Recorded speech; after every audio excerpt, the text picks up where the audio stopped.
10e type d'activité, on va pouvoir travailler avec les enfants sur la résolution de petits problèmes très simples que vous allez inventer.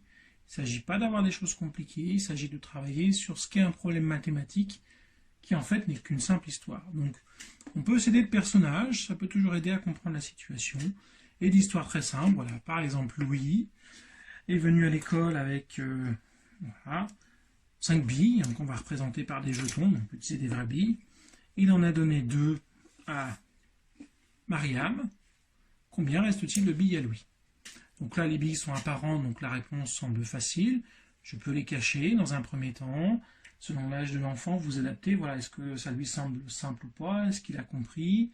Je peux d'abord donner le matériel sans donner d'indication. Il y a plein de façons de mener les choses. Donc, on va réaliser des problèmes très simples où un personnage possède quelque chose, il en perd une partie au détriment d'un autre, où il en donne, voilà, Mariam avait 5 jetons, Louis en avait déjà 2, Mariam veut en donner 3 à Louis, combien Louis aura-t-il de jetons, etc. On pourra travailler aussi sur des situations de partage, en rajoutant un 3e personnage, et en demandant aux enfants, voilà, tu as un paquet de jetons, partage-les entre ces 3 personnages, un pour lui, un pour lui, un pour lui, un pour lui, pour elle, pardon, et un pour elle. Là, j'ai fait ce qu'on appelle un partage équitable, c'est-à-dire tout le monde a la même quantité. Chez les plus petits, ils ont tendance à pas forcément faire de partage équitable, mais c'est une première compréhension de ce qu'est la notion de partage.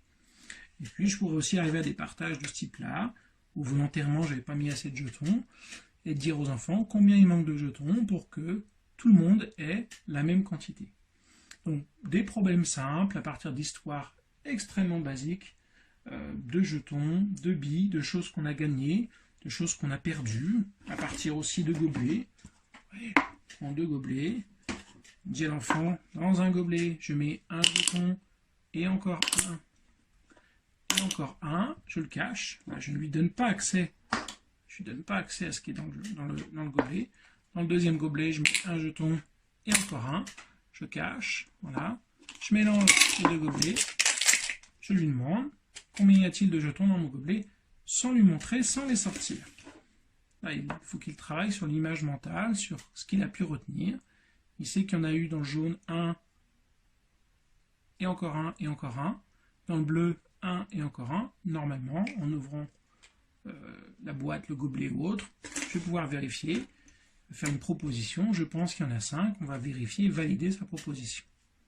Voilà, vous trouverez de la même façon sur Internet des exemples de situations et différentes façons de faire des problèmes.